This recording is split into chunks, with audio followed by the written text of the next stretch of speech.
Good morning, everyone, and welcome to our session on experimental designs and data analysis in behavioral research.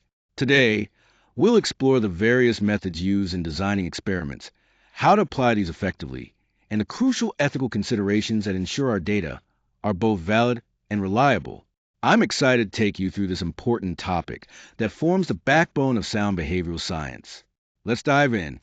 Graphic displays are essential visual tools that help us represent behavioral data in a clear and effective way. One of their key strengths is showing data trends over time, making it easy to spot patterns like increases, decreases, or variability at a glance. This visual clarity is extremely valuable because it helps both analysts and practitioners interpret the results more accurately. Additionally, graphic displays play a crucial role in communicating complex data to stakeholders, presenting information in a straightforward, accessible format. They also simplify the ongoing task of data monitoring by allowing us to track changes visually. Ultimately, this supports timely decision-making and allows for necessary adjustments in treatment based on the data trends we observe. When we talk about variability in research designs, it's important to distinguish how it plays out in single-case versus group research. In single-case designs, we focus on variability within an individual's data over time.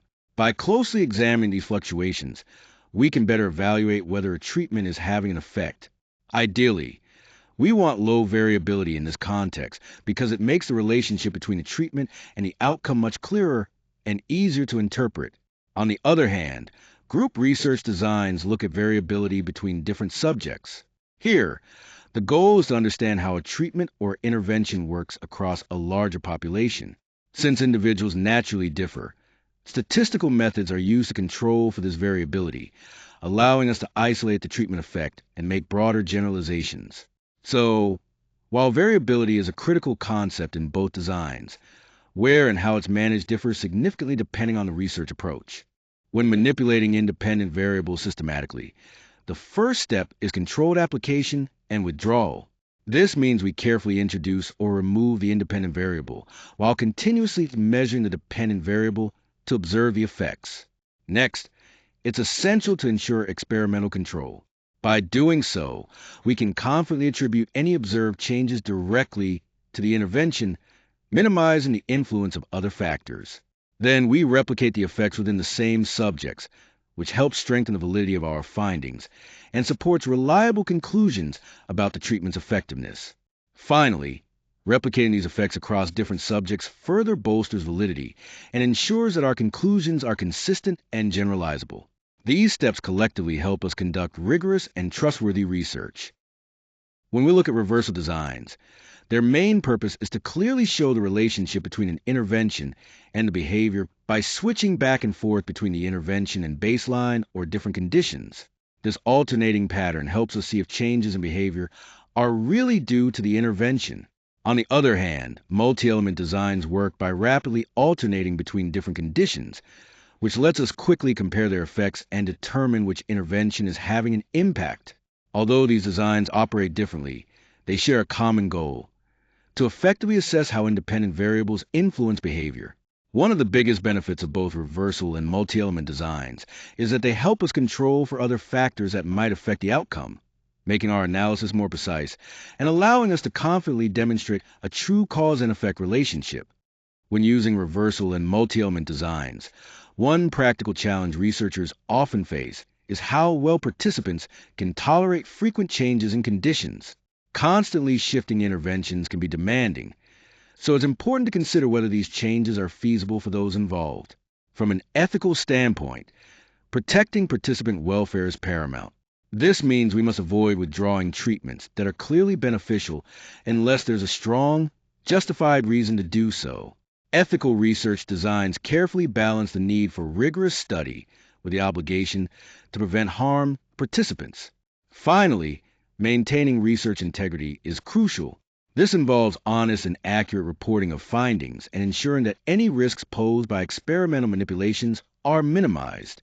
Upholding these standards helps preserve trust in the research and supports its overall value. Multiple baseline designs have some clear advantages. They let us avoid withdrawing treatment, which can be important in many cases. Plus, They help show control by observing changes across different behaviors, settings, or individuals. On the downside, these designs need stable baselines to work well, and they can take quite a bit of time to implement. On the other hand, changing criterion designs are great for demonstrating gradual behavior changes. By systematically adjusting performance criteria, we can analyze complex behaviors in a step-by-step manner. But we need to be careful. If the criteria shift too quickly or aren't well planned, it can introduce confounding variables that affect the results. Both designs have their strengths and challenges, and choosing between them depends on the specific goals and context of the study. When selecting an experimental design, several key factors come into play. First, it's important to consider the specific behavioral scenario and the research questions we're aiming to answer, along with any practical constraints we might face. We also need to think carefully about the nature of the behavior we're studying. Ethical considerations are crucial, as is a level of experimental control required. Having a stable baseline is also a key element that can influence our design choice. Additionally, we should evaluate the strengths of different designs, such as how well they allow for replication and whether they avoid the issues related to withdrawing treatments. Applying variations of designs thoughtfully helps us achieve outcomes that are both valid and easy to interpret. Ultimately, the goal with any experimental design decision is to produce results that accurately reflect the behavior under study and can be confidently understood and applied in behavioral research. When evaluating applied behavior analysis research, there are several key factors to consider. First, internal validity is crucial because it helps us confirm that the causal relationships observed in the study are accurate and not influenced by outside variables. Next, social validity is about making sure that the interventions are meaningful and acceptable to the participants and other stakeholders, which ensures the results are relevant in real-life contexts. External validity focuses on the generalizability of the findings, whether the outcomes can be applied beyond the specific study setting or population. Lastly, scientific and theoretical significance is important because it pushes the field forward by expanding our knowledge base. A rigorous evaluation process supports the creation of effective, ethical, and evidence-based practices that can make a real difference.